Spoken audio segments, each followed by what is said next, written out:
Hello friends, मैं हूं अर्जुन। इस वीडियो में बात करेंगे हम स्केचिंग के बारे में। जैसे मैंने पिंटरेस्ट ऐप से ये कुछ रेफरेंस देखी है, हम रैंडमली उनको देख रहे हैं और स्केच कर रहे हैं। नॉलेज के लिए मैं आपको बता दूं कि ये जो मैं पेंसिल यूज़ कर रहा हूँ ये सॉफ्ट चारकोल की पेंसिल है और ये जो पेपर है नीचे ये फोटोस्टेट वाला पेपर है जो आम हम स्केचिंग के लिए यूज़ करते हैं, नॉर्मल पेपर है। तो इसी के ऊपर हम प्रैक्टिस कर रहे हैं। मेरी आज इस वीडियो का मोटिव ये था कि हम जैसे पार्ट बाय पार्ट चीज़ों की स्टडी कर रहे हैं, उनको सीखने की कोशिश कर रहे हैं, प्रैक्टिस चल रही है, तो मैं आज कुछ लेवल अलग की बात कर रहा हूँ। जैसे आपकी स्ट्रेट लाइनिंग में परफॉर्मेंस अच्छी होगी, आप बहुत अच्छा काम कर रहे हैं उसमें, स्ट्रेट लाइन में आपके स्केचेस अच्छे हो रहे हैं, मतलब आपकी जो स्केचिंग में ग्रोथ है वो एक स्ट्रेट लाइन जैसे फॉर्म लेते हैं हम किसी की, वैसे आपकी स्केचिंग अच्छी होगी है। उसके बाद जो चीज़ों को अगर हम सॉफ्ट एंड हार्ड में देखते हैं, तो जो आपकी चीज़ें, जो लाइनिंग है आपकी, पेंसिल चलाने का तरीका है, वो यहाँ पे हम हार्डनेस में रखते हैं या फिर सॉफ्टनेस में रखते हैं। तो दोनों चीज़ों में अंतर होता है। मैं थोड़ी सी मास्टर लेवल की बात कर रहा हूँ, लेकिन आपको समझनी होगी क्योंकि नेक्स्ट लेवल इसी चीज़ों के ऊपर डिपेंड होता है। सॉफ्टनेस मतलब आपकी चीज़ें जो ग्रोथ करेंगी वो मूवमेंट में आएंगी, यानी कि जो लाइनिंग है, स्ट्रोक्स हैं, आपके वो फोकस वहाँ पे रखिए कि लाइनिंग को आपने सीधा नहीं रखना, उसमें कर्व देना है, घुमाना है। आपकी जो पेंसिल की प्रैक्टिस है उस चीज़ को आपने यहाँ पे यूज़ करना है। मैंने आपको सर्कल्स लगाने बताए हैं, स्ट्रेट लाइन बताई है, हर तरफ पेंसिल को चलाने का तरीका बताया। आपको पेपर नहीं घुमाना था, आपको अपना हैंड को घुमाना होता है, राइट? तो आप यहाँ पे शीट देखेंगे वो तो बिल्कुल स्ट्रेट है, मेरी तरफ है, लेकिन मैं अपने हैंड की जो प्रैक्टिस की हुई है उन लाइनों का मैं यहाँ पे यूज़ कर रहा हूँ। मुझे बहुत सारे स्टूडेंट पूछते भी हैं कि हम लाइन प्रैक्टिस करते हैं वो कहाँ पे यूज़ होती हैं। तो यूज़ होने का तरीका वो अलग से नहीं है, कुछ अलग से कुछ नहीं बनाना है, वो यहीं पे पता चलता है कि हम किस लाइनिंग की प्रैक्टिस की थी और उस प्रैक्टिस को यहाँ पे यूज़ कर रहे हैं। कहीं पे भी आप लाइन लगाते हैं तो वो लाइनिंग में दिखता है कि आपने पेंसिल को कितना चलाया हुआ है, पेंसिल को कितना यूज़ किया हुआ है, राइट? जैसे यहाँ पे एक स्केच बना रहे हैं, ये कुछ मेन चीज़ें थी जो मैं आपको बता रहा था। लेकिन यहाँ पे अगर मैं स्केच की बात करूँ तो यहाँ पे हम ज़्यादा डिटेल नहीं दे रहे हैं, लेकिन यहाँ पे आप देख रहे हैं बिल्कुल स्ट्रेट लाइन में क्लॉथ नहीं बना रहा हूँ मैं, हल्का सा उसको कर्व दे रहा हूँ। जहाँ पे फ़ोल्ड बन रहे हैं, जहाँ पे फ़ोल्ड की सिचुएशन आ रही है, जहाँ पे मुझे ज़्यादा फ़ोल्ड्स बनाने की कोशिश करनी है, तो वहाँ पे लाइनिंग की मूवमेंट ऑब्वियसली आनी ही चाहिए। और मैं अलग से लाइन नहीं लगा रहा हूँ, मैं उसी लाइन को कोशिश कर रहा हूँ कि वहाँ पे ही मूवमेंट आए। मेरे हैंड की जितनी प्रैक्टिस है, मैं कोशिश करता हूँ जब भी स्केचिंग करता हूँ, तो ये चीज़ मेन आ जाती है यहाँ पे।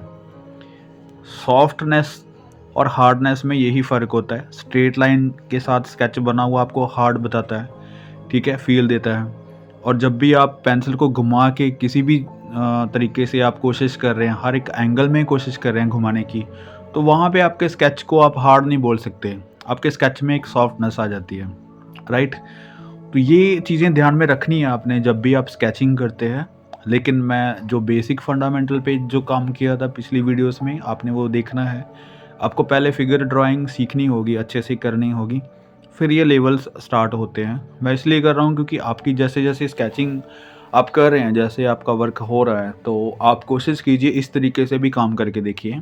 क्योंकि स्ट्रेट लाइन आपको एक फ़ोकस दे रही है कि फ़िगर किस तरीके से बन रही है, कितनी बड़ी, छोटी या फिर कितना एंगल बन रहा है।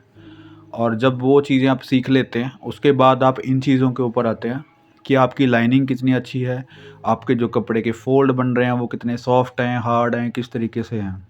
मैं ज़्यादा अभी बहुत डिटेल में काम नहीं कर रहा हूँ। आपको सिर्फ़ एक स्केचिंग का तरीका बता रहा हूँ क्योंकि तरीके बहुत सारे हैं, अभी इससे भी अप लेवल होता है, लेकिन मैं आपको मिडल लेवल बता रहा हूँ कि आपको किस तरीके से हैंडल करना है। और इस स्केच में जो बैठे हुए फिगर ड्राइंग है उस तरीके को देखिए। यहाँ पे फेस का एंगल है, थोड़ा सा मैं स्ट्रेट बना लेता हूँ और इसकी लाइनिंग देखो, जैसे यहाँ पे नेक है, ठीक है, उसके साथ ही ये शोल्डर बना लिया, ठीक है, हल्का सा आइडिया ले लिया कि कहाँ पे कौन सी चीज़ आ रही है। लेकिन अब देखेंगे मैं बिल्कुल स्ट्रेट लाइनिंग में काम नहीं कर रहा हूँ, बिल्कुल हल्का पेंसिल को चलाना है, जितना मतलब आपको दिखाई दे रहा है। कोशिश करनी है कि आपकी हवा में लगी हुई लाइन भी आपको नज़र आनी चाहिए कि आपने कौन सी लाइन हवा में ड्रॉ की है। ये मैं ऐसे ही नहीं बता रहा हूँ, मैं एक्सपीरियंस से बता रहा हूँ। मेज़रमेंट लेने के लिए आपकी लाइनिंग ऐसी होनी चाहिए कि लाइनिंग दूसरे इंसान को दिखनी भी नहीं चाहिए। ये बहुत ही ट्रिकी वर्क होता है। जैसे आप बहुत सारी लाइनिंग लगाते हैं, फिर एक फाइनल लाइन लगाते हैं, तो ज़रूरी नहीं है आपको कि बाकी सारी जो लाइनिंग आपने हवा में खींची हैं वो आपको दिखाई देना स्टार्ट करें, ठीक है? आपको भी दिखे। लेकिन एक जो फाइनल लाइन है, मेन चीज़ वहाँ पे आके रुकती है कि आपकी मेन लाइन कौन-सी है। अभी आपको कितनी सारी लाइन दिख रही होंगी यहाँ पे, ठीक है? लेकिन बहुत लाइट है। लेकिन मेरा किसी एक फ़ोकस है जहाँ पे एक लाइनिंग मुझे खींचनी है, मेरा वहाँ पे फ़ोकस है, ठीक है? तो मैं उसी लाइन को हाइलाइट कर रहा हूँ, यानी कि डार्क चला रहा हूँ। तो मेन चीज़ यहाँ पे आके रुकती है कि आपकी जितनी लाइन की प्रैक्टिस होगी, उतनी ही यहाँ पे अच्छे से काम कर सकते हैं। किसी भी फिगर को बनाने से पहले ज्योमेट्रिकल फॉर्म तो आती ही है, सिलेंड्रिकल शेप भी आती है, लेकिन यहाँ पे स्केचिंग को करने का मैं अलग एक लेवल बता रहा हूँ आपको कि वो बहुत ही इंटरेस्टिंग लेवल होता है। जैसे आप इस तरीके से काम करेंगे, आपकी स्केचिंग में इम्प्रूवमेंट भी होगी, आपको समझ भी आएगी, आपको पेंसिल चलाने का तरीका भी चेंज हो जाएगा और स्केचिंग में जो सॉफ्टनेस है वो बननी स्टार्ट हो जाएगी। जब तक आपको ये चीज़ें नहीं आती, मुझे लगता है वो स्केचिंग में हार्डनेस, बहुत ज़्यादा लाइनिंग आपकी दिखनी, ठीक है, वो चीज़ें हट जाएंगी यहाँ पे। तो इस तरीके से भी काम करके देखना है। जैसे एक करैक्टर है तो मैंने हल्का सा अपनी तरफ फेस कर दिया इसका, ताकि थोड़ा विजिबल रहे। वहाँ पे अच्छे से नहीं दिखाई दे रहा, बिल्कुल साइड फेस है। यहाँ पे देखो ये आगे आ रहा है तो मैं स्ट्रेट लाइन नहीं लगा रहा हूँ। जैसे जैसे फोल्ड बन रहे हैं वैसे ही मैं कोशिश कर रहा हूँ कि वैसे ही लाइनिंग हो मेरी, ठीक है? जहाँ पे जितना कर्व आ रहा है, जितने फोल्ड्स बन रहे हैं और उन चीज़ों को भी हैंडल करने के तरीके से मैं बना रहा हूँ अपने आप।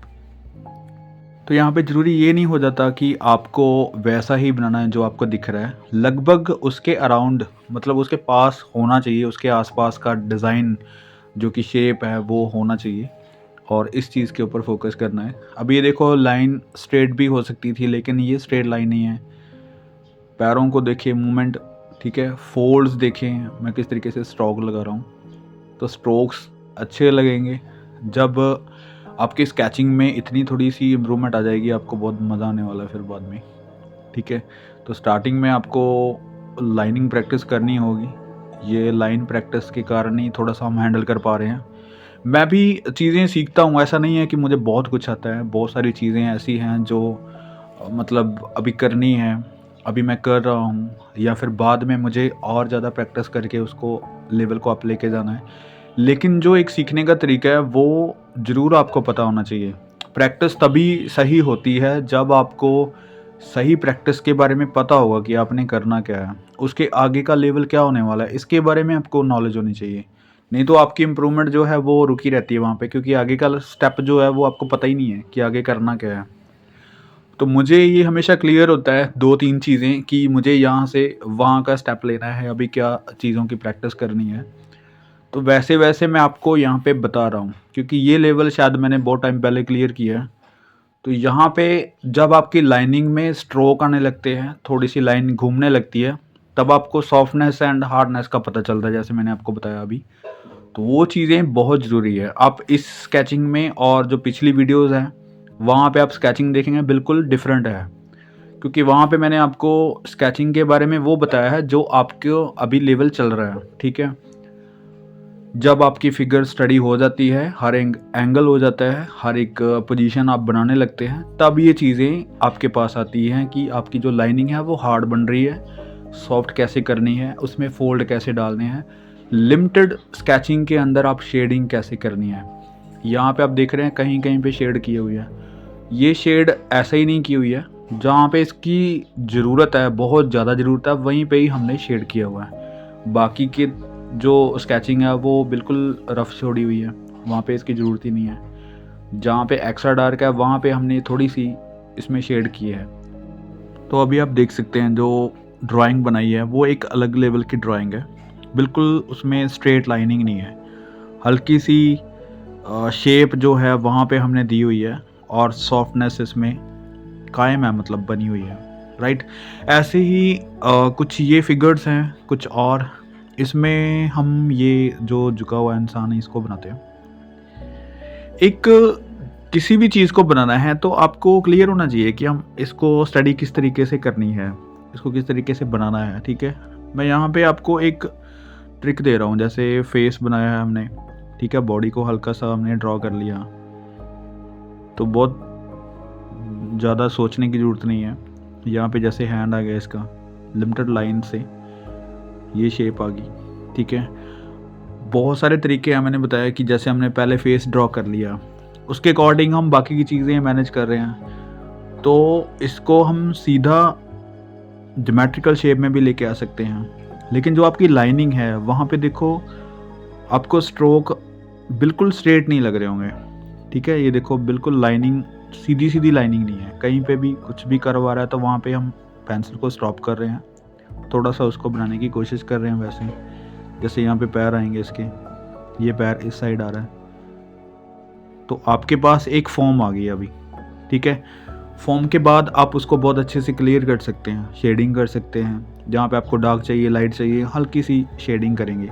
तरीका वही है, लेकिन मैं आपको चीज़ें क्लियर कर रहा हूँ कि आपको सीखने की ज़रूरत ये होती है कि आपको जो कर रहे हैं आप उसी पे नहीं डिपेंड रहना, आपको नेक्स्ट लेवल का पता होना चाहिए कि आगे हमने करना क्या है।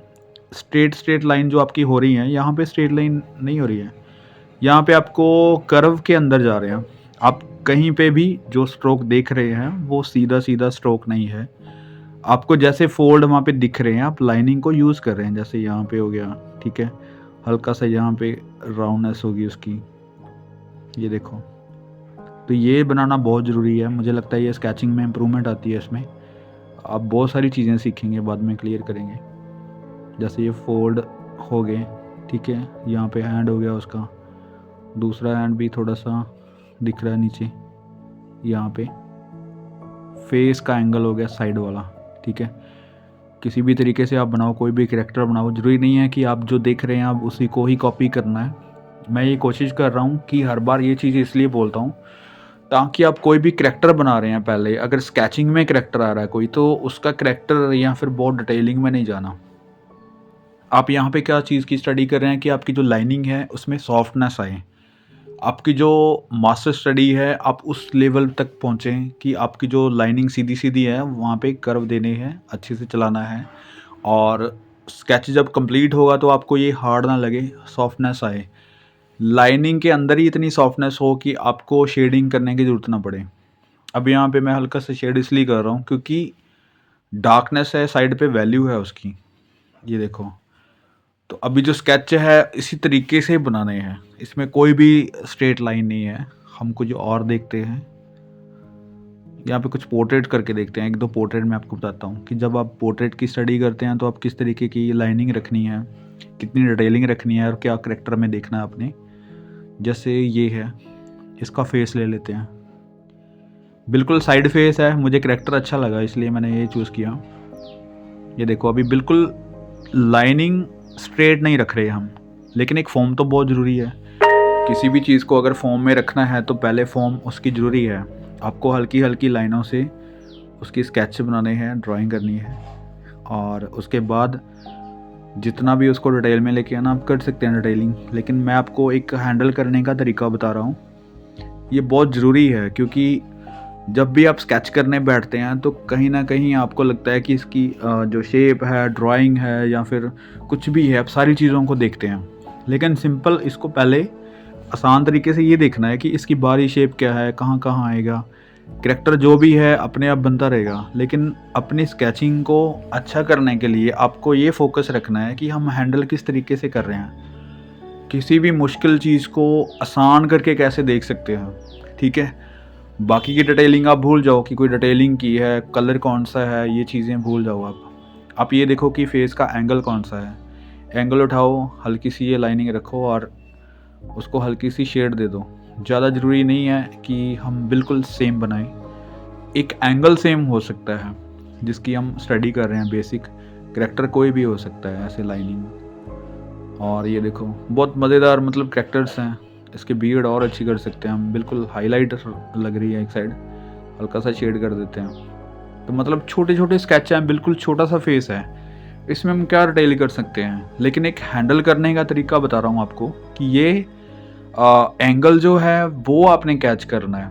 हल्का सा जो भी पगड़ी बांधी हुई है किसी भी तरीके से आप पगड़ी बना दो, जरूरी नहीं है कि आपको बिल्कुल सेम ही बनानी है, जब भी आप कोई कैरेक्टर लेते हैं, अगर आप बिल्कुल पोर्ट्रेट बना रहे हैं, आप स्केचिंग नहीं कर रहे हैं, आप सिर्फ पोर्ट्रेट बना रहे हैं किसी चारकोल से या उसको डिटेलिंग में करना है, तब आपको पता होना चाहिए कि आपको कितनी डिटेलिंग में लेके जाना है, आप कहाँ से कहाँ तक लेके जाना है, मतलब प्रोपोर्शंस क्या रखना है उसका, उसके कलर्स वैल्यू क्या रखनी है, फिर काफ़ी लेवल अलग हो जाते हैं।